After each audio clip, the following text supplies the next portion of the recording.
ঢাকা শহরের যান্ত্রিকতা, যানজট আর ধুলাবালির ভেতরে বিল্ডিংয়ের ৮ তলার উপরে ছোট্ট একটা গ্রাম, যেখানে আছে গরু, ছাগল, হাঁস, মুরগি, কবুতর আর আছে নানান ধরনের গাছপালা। কি নেই এখানে? এমন কোনো গাছের চারা নেই যেটা এই ছাদে হয়তো খুঁজে পাওয়া যাবে না। গরু একা একাই নিচে যায়, আবার সিঁড়ি বেয়ে একা একাই উপরে উঠে আসে। শহরের যান্ত্রিক পরিবেশে এ ধরনের একটি ছাদ বাগান সত্যিই বিস্ময়কর।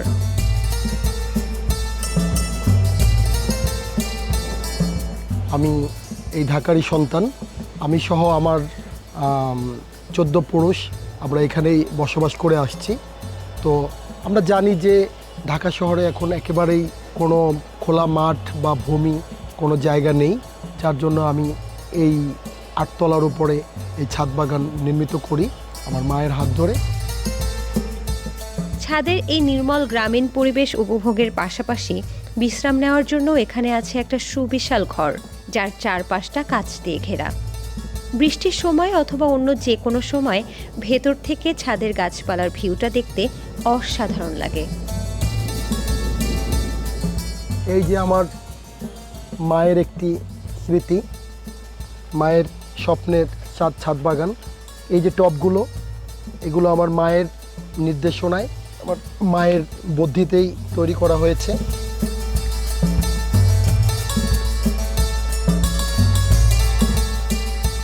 মায়ের থেকে আসলে সব কিছু শেখা, এবং এই যে গাছের যে পরিচর্যা করা, আমি আমার মাকে দেখতাম উনি এই বাসায় যে আমাদের সবজিগুলো আমরা যেগুলো কিনে থাকতাম আগে, সেই সবজিগুলো ওই কোটাকাটি যেগুলো পড়ে থাকতো সেগুলো একটা পলিথিনে উনি ভরে রাখতো। ভরলে পরে ওইটা 2-3 দিন রাখলে পরে ওইটা পচে একটা সারে পরিণত হয়। তো সেটা পচা গলার পরে সেটা আবার একটু রোদে দিলে ওর দুর্গন্ধটা চলে যায়। তখন ওই সবজিগুলো গাছের যে কোনো গাছ লাগানোর সময় গাছের মাটির আশেপাশে দিয়ে দিত। 6 মাস অন্তর অন্তর আমি একবার করে কিন্তু প্রতিটা গাছের গোড়ায় এই সারগুলো দিয়ে থাকি। এগুলো কিন্তু আপনার গাছের গোড়া থেকে প্রায় 10-12 ইঞ্চি দূরে একটু মাটি গর্ত করে চারদিকে এটা দিয়ে দিতে হয়, দিয়ে আবার মাটি দিয়ে ঢেকে দিতে হয়। বেশি না, আপনি 15 দিন পরে আসলেই দেখবেন ওইটা আর নাই, ওইটা মাটির সাথে মিক্সড হয়ে গেছে।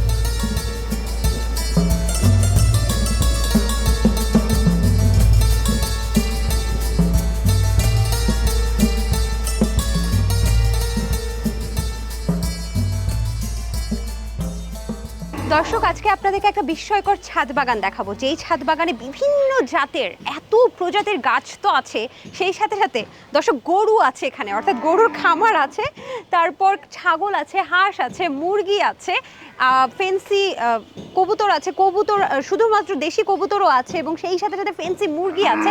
মানে কি নেই এখানে দেখুন।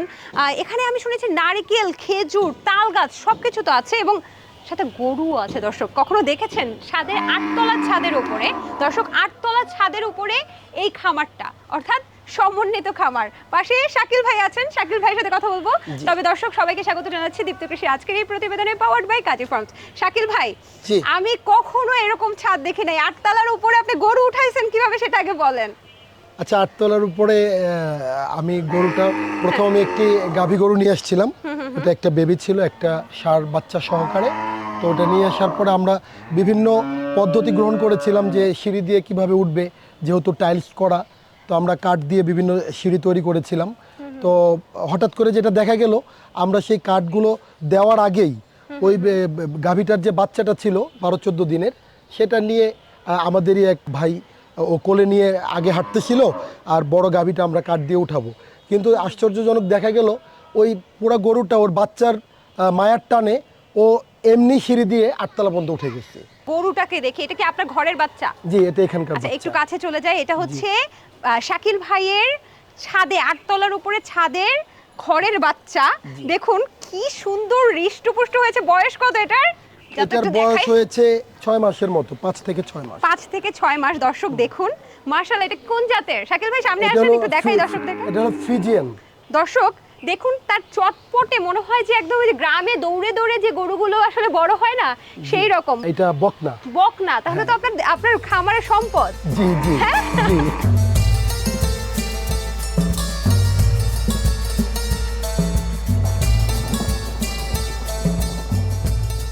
ভাইয়া ওখানেও দেখতে পাচ্ছি একটা লাল গরু, মার্শাল্লাহ খুবই সুন্দর। আর এইগুলা কি এত আম ধরছে? এটা বানানা আম। মার্শাল্লাহ, এমন কোনো সবজি এবং ফল নেই, সবকিছু ঝুলে আছে, মনে হচ্ছে একটা স্বরাজ্যের মতো লাগছে, মানে স্বপ্ন দেখছি আমি। জি। মার্শাল্লাহ, এই গরু কি আসলেই আপনার ছাদেই হয়েছে, জন্মগ্রহণ হ্যাঁ, করেছে? এটার জন্ম এখানেই। আচ্ছা, এটার বয়স আছে প্রায় 1.5 বছরের অধিক। এটা তো ষাঁড় বাচ্চা। ষাঁড় বাচ্চা, শাহিওয়াল। বয়স কত? এটা প্রায় 1.5 বছর প্লাস। কিন্তু গরুর খামারটা কি আগে থেকে পরিকল্পনা ছিল এটা? গরুর খামারটা হলো আমি এখানে করতেছি প্রায় 6 বছর প্লাস। আচ্ছা, আর আমার এই ছাদ বাগানটা শুরু হয়েছে 2008-9 সাল থেকে আর কি। পরিবারের সাথে এই নির্মল পরিবেশে রান্নাবান্নারও আছে সুব্যবস্থা। চাইলে পরিবারের সাথে এখানে পিকনিক করারও ব্যবস্থা আছে। খামারি শাকিল ভাইয়ের মায়ের স্বপ্নই তিনি একটু একটু করে পূরণ করেছেন। 2008 সালে তার মাই প্রথম একটু একটু করে বাগান শুরু করেন। তারপর আস্তে আস্তে মায়ের ইচ্ছা পূরণ করতেই একে একে 9 কাঠার এই বিশাল বড় ছাদে তিনি তৈরি করেন বিভিন্ন ধরনের খামার। একটা গাছে ভাইয়া এত পেয়ারা কিভাবে ধরেছে? এটা লাগিয়েছেন কোথায় আপনি? এটাই যে আমার ছাদের উপরে এই যে হাউজ করা আছে, আচ্ছা। মূল যে মেইন ছাদ সেটা থেকে 1 ফিট উঁচু করে আলাদা একটা ফলস একটা ছাদ ঢালাই দিয়ে সেখানে আমরা হাউসটা করে থাকি, যাতে মূল যে ছাদটা আছে মূল ভবন সেটা যাতে ক্ষতিগ্রস্ত না হয় তার মানে সে হাউজের উপর। আরেকটা জিনিস আমি দেখাই, এটা আমার সম্পূর্ণ নিজস্ব বুদ্ধি থেকে করা। এই যে ড্রামগুলোর নিচে আপনি দেখেন একটা ট্রে তৈরি করা আছে, নিজের মেধা থেকে তৈরি করেছি। এই ট্রেটা স্টিল এরকম দিয়ে। ত্রিকোণ করা না? হ্যাঁ, এটা করা এই জন্যই যে এটাকে এটা তো আবার আমরা move-ও হয় মনে হয়। মুভ হয়। এটা আমরা যখন ড্রামটা যদি একটা জায়গায় থাকে তাহলে এই টাইলসগুলো হয় কি এখানে দাগ হয়ে যায়, মরিচে পড়ে দাগ হয়ে যায়, ওটা আর উঠবে না। তো আমরা ট্রেটাতে রাখলে ধোয়ার জন্য, ক্লিন করার জন্য সুবিধা, যখন খুশি সেখানে আমরা মুভও করতে পারছি। দারুণ, এটা সম্পূর্ণ দারুণ। একদম আমার নিজস্ব চিন্তা থেকে আর কি। আচ্ছা, একটু বলি ভাইয়া, অসাধারণ পেয়ারার স্বাদ। এটা কি পেয়ারা? এটা একদম আমাদের দেশি পেয়ারা। দেশি পেয়ারা, খুবই সুন্দর হয়েছে। কিন্তু এতে কি কোনো স্প্রে, আমরা যেটা ভয় পাই আসলে, স্প্রে, কীটনাশক স্প্রে, ঔষধ এরকম কিছু আছে কিনা? এখন প্রচুর পোকামাকড় হয়, এটা আমরা সকলেই জানি বা জেনে থাকি, কিন্তু আমি যেটা মেনটেন করি, আমি আসলে ওরকম কোনো ওষুধ আমি ইউজ করি না। আমি একদম কিছু ফল রেখে দেই, ওটা পেকে যায় বা নষ্ট হয়, আবার পাখিরা আছে, পাখিরা কিছু ফল খেয়ে ফেলে। কীটনাশক দিলে কিন্তু পাখিরাও আপনার ফল খাবে না। কি আছে একটু বলেন এখানে না? যেমন এটা একটা লিচু চারা, এখানে আনারের চারা আছে, এখানে তেজপাতা আছে। তেজপাতা, হ্যাঁ। সর্বনাশ। এরপর কমলা আছে, আচ্ছা। এরপর লেবু তো আছেই, আমও আছে, দেখতে আম পাচ্ছি। আছে, এইটা কি? অ্যাপেল আছে। দেখতে চাই যে, মানে গাছ দেখে শেষ করতে পারবো না, তারপর দর্শকদেরকে দেখাবো। তবে আপনার নাকি হাঁস, মুরগি, ছাগল হ্যাঁ, সেগুলো হ্যাঁ, আছে, সব আছে। সেগুলো কোন পাশে? এটা আমার যে একটু সামনের দিকে তা আছে। আমরা কি একটু যেতে পারি, চলুন, দেখতে পারি? চলুন চলুন। এই ছাদে এক পাশে বিভিন্ন ধরনের গাছের সমারোহ, আরেক পাশে হাঁস, দেশি মুরগি, বিদেশি ফেন্সি মুরগি, ছাগল, গরু, কি নেই এখানে। প্রতিদিন গরুর যে পরিমাণ দুধ দোহন হয় সেগুলো নিজেদের পরিবারের পুষ্টি চাহিদার পাশাপাশি আশেপাশের মানুষের কিংবা আত্মীয় স্বজনদের দুধের চাহিদা মেটাতেও সক্ষম। প্রতিদিন এখান থেকে যে পরিমাণ সবজি, ফলমূল সংগ্রহ করা যায় সেগুলো দিয়ে পরিবারের পুষ্টি চাহিদা অনায়াসে মেটানো সম্ভব। মাশাআল্লাহ, এটা কোথায় নিয়ে আসলেন ভাইয়া? এটা স্বর্গরাজ্য। ছাদে ছাগল, মুরগি, হাঁস খামার, কবুতর। এটা একটা নতুন বেবি, এটা প্রায় 8-9 দিন হয়েছে এটার বয়স। আচ্ছা আচ্ছা, বাহ, এটা এখানেই হয়েছে? এখানে হয়েছে। এটা কি ছাগল? এটা হলো যে দেশি, মানে ক্রস, রাম ছাগলের সাথে ক্রস। দর্শক দেখুন কি সুন্দর একটা ছাগল, এটা কিন্তু এখানেই হয়েছে। এবং এখানে দেখতে পাচ্ছি একটা রাম ছাগল, মাশাআল্লাহ খুব সুন্দর। এখানে কতগুলো ছাগল আছে ভাইয়া? ছাগল আছে এখানে প্রায় 8-10টার মতো। দর্শক দেখুন, ছাদে ছাগলের খামার, সেই সাথে সাথে ছাগল কিন্তু এখান থেকে ফিডার দিয়ে দুধ খাচ্ছে। ভাই এখানে আসলে তো যে কারো মন ভালো হয়ে যাবে। মন ভালো হয়ে যাবে, হ্যাঁ। মাশাআল্লাহ, কি সুন্দর করে দুধ খাচ্ছে। দর্শক, এটা কিন্তু 8 তলার উপরে ছাদে এই খামারটা। মাশাআল্লাহ মাশাআল্লাহ। মুরগি টুরগি ছাগল একসাথে করতেছেন যে কোনো সমস্যা হয় না? না, এটাই মানে সুন্দর একটা জিনিস। এখানে মুরগি, ছাগল, হ্যাঁ। এবং এখানে যে হাঁসও আছে, হাঁসটা আলাদা পোর্শন, আর ওই পাশটায় দেখতে পাচ্ছি কিছু ফেন্সি মুরগি আছে ভাইয়া। হ্যাঁ। আচ্ছা, এগুলো সম্পর্কে কিছু বলেন না। আচ্ছা, এটা হলো আমার এখানে ফেন্সি মুরগি ছিল না, শুধু দেশি মুরগি ছিল। আমার কিছুদিন আগে আমাদের ছাদ বাগানের একটি চ্যানেলে একটি ওদের একটা প্রোগ্রাম করেছে ওরা, তো সেটা দেখে একজন আমাকে ফোন দিল যে ভাই আপনার এই ছাদ বাগানটা আমার খুব ভালো লেগেছে, হাঁস মুরগি, তো আমি আপনার সাথে একটু ছাদটা দেখতে আসবো। তো আচ্ছা। আমি তাকে আসতে আমন্ত্রণ করলাম, কিন্তু সে আসার সময় সে আমার এখানে এই মুরগিগুলো আমার জন্য গিফট নিয়ে আসছে। গিফট দিয়েছে না? হ্যাঁ, ওনার এতই ভালো লেগেছে যে উনি আমাকে এটা দিয়ে গেছে। দর্শক দেখুন, ছাদ বাগানে, ছাদের খামারে তৈরি কিন্তু এই ছাগলটা এখানকারই, এবং এটার ওজনটা বেশ মাশাআল্লাহ আসছে। কি খাওয়ান আপনি? ওদেরকে আমি ভুসি খাওয়াই, হ্যাঁ। পাশাপাশি ঘাস, এবং দেখেন এই যে বেবিটা হইছে, ওর যে মা একেবারে অল্প বয়স, ওই যে দাঁড়ায় আছে, খাওয়ান কি ভাইয়া? ওরা এই যে ভুসি টুসি খায়। বসে খেয়ে বেঁচে থাকে? হ্যাঁ, ভুসি খেয়ে বেঁচে থাকে। আচ্ছা, এখানে সবচেয়ে আকর্ষণীয় যে ব্যাপারটা হচ্ছে দেশি মুরগি। যে দেশি মুরগির দাম কিন্তু এখন বাজারে যদি যাই ঢাকা শহরে 700, 800, 900, 1100, 1200 টাকারও দেশি মুরগি আমি দেখেছি ভাইয়া।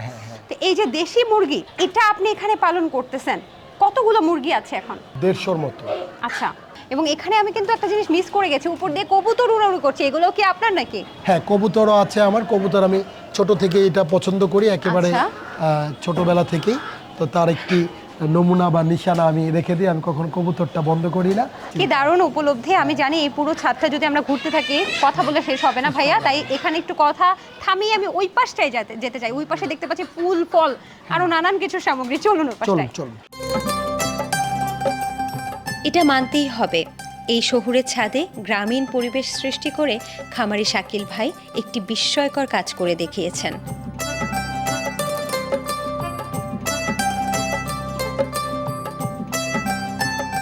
ভাইয়া, এখানে কি নারিকেল গাছ এটা? হ্যাঁ, এগুলা ভিয়েতনামি নারিকেল। এটা আচ্ছা। খুব অল্প সময়তেই এটা ফলন হবে আশা করছি। আর এটা? এটা সজিনা গাছ। সজনা গাছ। মানে এই যে এইটা যে করছেন, একটা জায়গায় এত বড় যে করছেন, এটা ক্ষতি হবে না নিচে? না, এটা আসলে আমি বলি, এটা হলো দেখেন কত মোটা, এটা আচ্ছা। সবচেয়ে টেকসই।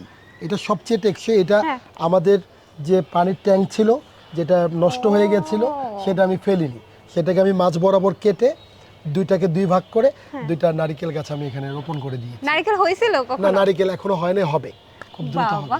আচ্ছা, এখানে এক্সক্লুসিভ কি কি গাছ আছে যেটা এই যে এটা অবাক হবো আছে শুনলে? অ্যাভোক্যাডো, এটা আছে। এটাও কিন্তু অনেক বয়স, এটা মোটামুটি অনেক অ্যাভোক্যাডো ধরে, একদম মানে অ্যাভোকাডো ধরেছে? খুব বড় সাইজের। হ্যাঁ, তাই বড় নাকি? size-এর। খেতে সুস্বাদু? হ্যাঁ, খুবই ভালো এটা। দারুণ। এখানে দেখতে পাচ্ছি বিশাল বড় আরো একটা নারকেল গাছ। আমি হ্যাঁ। আশা করছি খুব তাড়াতাড়ি এখানে নারকেলগুলো হবে, তাই না? জি, এটা খুব দ্রুত ধরবে, সময় চলে আসছে, এটা আচ্ছা। অনেক মোটা হয়েছে। পরিচর্যা তো মনে হয় সারাদিনই করা হয়, না হলে তো এখানে অনেক ঘাস টাস হয়ে থাকতো না, ভাইয়া। এগুলো উঠাইতে হয়, পরিষ্কার করতে হয়। আচ্ছা। এই যে এগুলো সব সময় আমি দেখে দেখে এগুলো এইভাবে উঠিয়ে দিতে হয়। আরেকটা জিনিস আছে, সেটা আপনাদেরকে এখনো বলা হয়নি। এই বলেন। যে ঘাসগুলা, হ্যাঁ। এগুলা কিন্তু প্রচুর পরিমাণ আছে এই ধরনের আগাছা। হ্যাঁ হ্যাঁ। এইটা কিন্তু আমি ফেলে দেই না, কি করেন? এইটা আমি কিন্তু ছাগলকে খাওয়াই। ও আচ্ছা। এটা আমি একসাথে করে নিয়ে 2 মিনিট লাগবে এতগুলা হইতে, হ্যাঁ। নিয়ে আমি এগুলা ছাগলকে সুন্দর দিয়ে দিই। আপনি তো মুরগিকে ময়লাও খাওয়ান শুনেছি। ময়লাও খাওয়াই। আচ্ছা, এখানে দেখতে পাচ্ছি যে, ও বাবা, এটা কি ধরে আছে ভাইয়া? এটা আম, এক। এটা আম। হ্যাঁ, দর্শক, আমি এখন 8তলার ছাদের উপরে, বারবারই বলছি 8তলার ছাদের কারণ অবিশ্বাস্য একটা ব্যাপার। 2, 3, এটা কি কি আম? এটা মানে ওরে বাবা, একসাথে কিন্তু প্রায় এখানে কত? চাকাপাতের মতো আর কি, এর চাকাপাত নামটা। আম। হ্যাঁ, এটা কত কেজি হতে পারে ভাইয়া? এটা এক একটা 800-900 গ্রাম, 700 গ্রাম বিভিন্ন আরে ওজনের বাবা, হয়। আমি 1 মনে হয় কেজিও হয়ে থাকে। 3 কেজি ধরলাম একসাথে। হ্যাঁ, হ্যাঁ। হ্যাঁ। আচ্ছা, এখানে কতগুলো জাতের আম আছে ভাইয়া আপনার ছাদে? আমার এখানে অনেক জাতের আম আছে, প্রায় 30-40 রকমের। এই যে এটা হলো আপনার অরবড়ই গাছ। ধরে আছে তো অরবড়ি হ্যাঁ, না? এই যে ধরেছে, এটা কিছুদিন আগে ওর ফলন শেষ। অরবড়ি কি ওই ডালের মধ্যেই হয়? হ্যাঁ, প্রচুর হয়, যে এগুলো সব ভরে যায়, ভর্তি হয় না? এগুলো ভরে যায় দারুণ, সব দারুণ। ডালের মধ্যে। আমার অরবড়ি কিন্তু খুবই পছন্দের ভাইয়া। এতগুলো আম একটা গাছে? এই যে এটা একটা এক্সক্লুসিভ আম, দেখেন, এটা আপনার তোতাপুরি আম বলে। ও, এটাই তো তোতাপুরি আম, এটাই তাই তো? তোতাপুরি, কি হ্যাঁ। সুন্দর কালার এসেছে। এটা কি পেকেছে? একটু বাঁকা, না এটা পাকবে, এখনো পাকেনি? এখনো পাকেনি, পেকে যাবে। মাশাআল্লাহ, কি সুন্দর হলুদ রং এসেছে, এবং গাছটায় কিন্তু অনেক বেশি পাতা নেই, কিন্তু আমগুলো খুব সুন্দর দেখা যাচ্ছে। অনেক আম ছিল এটা। ভাইয়া, আপনি কি মানে গ্যান্ডারিও লাগে? এই যে দেখেন, এই যে গ্যান্ডারি, হ্যাঁ। এটা হলো 12 মাসি গ্যান্ডারি। আচ্ছা। গ্যান্ডারিটা কিন্তু আপনারা সচরাচর দেখবেন যে আমরা একটা সিজনে পেয়ে থাকি বাজারে। আর আপনি আমার এখানে কিন্তু 12 মাস গ্যান্ডারি পাবেন। এটা কি জাতের গ্যান্ডারি? এটা একটা বাইরের জাত, এটা হলো লাল। এটা কি ঠিক আছে, থাইল্যান্ডের জাত? হ্যাঁ ওই ধরনের জাতি। ভাইয়া কি কাটছেন আমি আসলে একটা আমার গ্যান্ডারি জন্য? কাটবো, এবার আমি ছাদ বাগানের গ্যান্ডারি কেটে খাবো। কি পরিমাণ মিষ্টি হয়েছে। এবং একটা জিনিস লক্ষ্য করি, আপনি কাটতে থাকেন, আমি দর্শকদের বলতে জি, থাকি, বলতে লক্ষ্য করেন থাকুন। দর্শক, এখানে ঘৃতকুমারী থেকে শুরু করে আম গাছ, অনেকগুলো গাছ কিন্তু একসাথে, এবং কোনোভাবেই সেটা কিন্তু মাটির সাথে সংস্পর্শে নাই। হ্যাঁ, কোনোভাবেই কিন্তু মাটির সাথে সংস্পর্শে নেই, এবং ছাদের যে কোনো ধরনের ক্ষতি হবে সেটাও কিন্তু নেই। বাহ, এই যে গ্যান্ডারি দেখুন কত সুন্দর। এটা কি হয়েছে গ্যান্ডারি? হ্যাঁ, এটা অত্যন্ত মিষ্টি, হ্যাঁ হ্যাঁ, সুমিষ্ট। আপনি খেয়ে দেখবেন। এটা আমি সেই আপনাকে- ব্ল্যাক গ্যান্ডারি, এটা নিয়ে আমরা কিন্তু কাজ করেছিলাম আমি দীপ্ত আপনাকে কৃষি এটা টিম। কেটে দিচ্ছি, আপনি একটু খেয়ে দেখবেন। আমার মনে হচ্ছে ছাদের থেকে গ্যান্ডারি খাওয়ার একটা অন্যরকম অনুভূতি, মানে মনে হচ্ছে যে স্বপ্নে দেখছি যে শহরের ভেতরে এত বড় একটা হাই রাইজ বিল্ডিং এর ছাদের গ্যান্ডারি খাবো কখনো, এবং সেই গ্যান্ডারি আসলে কেমন হবে আমি আমার- একটু সন্দিহান। আত্মীয় স্বজন, বন্ধু বান্ধব, অতিথিরা যখন আসে তখন আমি এভাবে কেটে দেই নিজে থেকেই। বাহ। এটা একটা আত্মতৃপ্তি। আর এটা- নিরাপদ জিনিসও তো পাচ্ছেন হ্যাঁ, ভাইয়া। ছাদ বাগানে কিন্তু যে বাগান করে সে হ্যাঁ। কিন্তু খাওয়ার থেকে হ্যাঁ। অন্যকে খাওয়ানোতে আরো বেশি স্বাচ্ছন্দ্য বোধ, হয় না? আনন্দিত হয়। আচ্ছা, আমাকে একটা পাশটা কেটে দিলেই আমি হবে। 1 সেকেন্ডে এখনই দিয়ে দিচ্ছি। ভাইয়া, এখানে মানুষ আসে না ঘুরতে, আপনি এত মানে বিস্ময়কর একটা ছাদ বাগান তৈরি করেছেন, অনেকেই আছে তখন কি মানে আশেপাশে দেখতে আসে কেউ, দেখতে পরামর্শ আসে, নিতে হ্যাঁ, আসে? হ্যাঁ। পরামর্শ দেখতে আসে, কেউ কেউ আসে। এই যে আমার এখানে যে গরু আছে, এই গরুর যে গোবর হয়, সেই গোবরের যে সারটা হয়, হ্যাঁ। সেটা নেওয়ার জন্য আসে। একটু ধরেন আপনি। আচ্ছা দর্শক, আমরা ক্যান্ডারি কাটছি ছাদ বাগানের। বাহ, কি যে অসাধারণ! ভেতরে কামড় দেওয়ার সাথে সাথে এত সফট এবং প্রচুর রসে পরিপূর্ণ, এবং আমি ভেবেছিলাম যে ছাদ বাগানের গ্যান্ডারি এটা আবার মিষ্টি হবে, কিন্তু অসাধারণ দর্শক। আমি বলে বোঝাতে পারবো না যে এটা আসলেই খুবই সুস্বাদু এবং মিষ্টি, একদম পারফেক্ট গ্যান্ডারির স্বাদ। এবং এই প্রথম মনে হচ্ছে এত নিরাপদ গ্যান্ডারি আমি খেলাম। এটা দিয়ে যদি জুস বানানো হয় ভাইয়া, অনেক রস? মজা লাগবে, অনেক। দেখি পানি পড়ে কিনা। এই কি রস, মাশাআল্লাহ প্রচুর রস। মাশাআল্লাহ। ভাই সারাদিন তো অনেক কাজ করেন, জি। এই ছাদে আসার পরে আপনার অনুভূতি কি থাকে? এখানে আসার পর আমার যত ক্লান্তি, দুঃখ, কষ্ট যাই থাকুক, একদম সত্যি কথা বলতে, আমার এখন তো আমার মা নেই, পরিবার তো আছেই, বউ বাচ্চা, কিন্তু আমার কষ্টগুলো যখন আমি নিয়ে এই উপরে আসি তখন আমার মনে হয় আমি ওদের সাথে শেয়ার করতে পারছি। কথা বলে গাছ? এবং কথা বলে না, কিন্তু আমার মনে হয় ওরা শোনে। শোনে? আমার মনে হয় ওরা শোনে, ওরা তো আর বলতে পারে না। তো আমার তখন একটু নিজেকে হালকা মনে হয়। তো ভাই, আপনার এই উদ্যোগটা ভবিষ্যতে আরো বড় করবেন বলছিলেন, হ্যাঁ হ্যাঁ। কি পরিকল্পনা? আচ্ছা, এটা আমি বড় করব বলতে আমার এই ফ্লোরটায় তো আমার আর জায়গা নেই। পার্শ্ববর্তী যে আমার আরেকটা প্লট আছে, সেখানে আমি যদি আল্লাহ তাআলা আমাকে আরেকটা কনস্ট্রাকশন করার সুযোগ দেয়, তাহলে ওইখানেও আমি এই গরু ছাগলের জন্য একটা টোটাল পুরো ফ্লোরটা নিয়ে নিব, আর ওইখানেও রুফটপে আমি এই ছাদ বাগানটা করবো আর কি। সকলকে ধন্যবাদ, আপনাকে অনেক ধন্যবাদ। আপনাকেও ধন্যবাদ। সালাম আলাইকুম। দর্শক, আজকে উপসংহারে কোনো ফর্মাল কথাবার্তা বলবো না, আজকে একটু বলি যে আমার এখানে এসে কেমন লেগেছে। কথায় কথায় আমি যখন ভাইয়ার অনুভূতিগুলো শুনছিলাম তখন মনে হচ্ছিল যে ভাইয়ার মাঝে মাঝে চোখে জল চলে আসছিল, যে কথাগুলো বলতে, যে আমার ছাদ বাগানের গ্যান্ডারি আপনাকে খাওয়াতে পারছি, আশেপাশের মানুষ উপকৃত হচ্ছে, কেউ দুধের জন্য হয়তো এখান থেকে এসে দুধ নেওয়ার জন্য হয়তো কাড়াকাড়ি লেগে যাচ্ছে। এটা না একটা অন্যরকম অনুভূতি। আপনি যখন ছাদ বাগান করবেন তখন আপনি বুঝতে পারবেন যে এই অনুভূতিটা আসলে কেমন। আমরা কত টাকা কত জায়গায় ব্যয় করি, ডাক্তারের পেছনে, ওষুধের পেছনে, সাইকিয়াট্রিস্ট, সাইকোলজিস্ট, সব কিছু বাদ দিয়ে একটা ছাদ বাগান করে দেখেন না। শহরের মাঝে এক টুকরো গ্রাম আপনার মনটাকে কিন্তু প্রশান্তিতে ভরিয়ে তুলবে। আজকের মতো আমি সমৃদ্ধি বিদায় নিচ্ছি দীপ্ত কৃষির প্রতিবেদন থেকে, পাওয়ার্ড বাই কাজী ফার্মস। কৃষি বিষয়ে যে কোনো তথ্য জানতে ও জানাতে লিখতে পারেন এই ঠিকানায়। দীপ্ত কৃষি, প্লট 7/A/গ, তেজগাঁও শিল্প এলাকা, ঢাকা 1208। আপনারা চাইলে ইমেল করতে পারেন krishi@dipto.tv এই ঠিকানায়, অথবা ফোন করতে পারেন 0178-768-2832 নম্বরে। শুক্রবার ছাড়া প্রতিদিন সকাল 9টা থেকে বিকেল 5টা পর্যন্ত।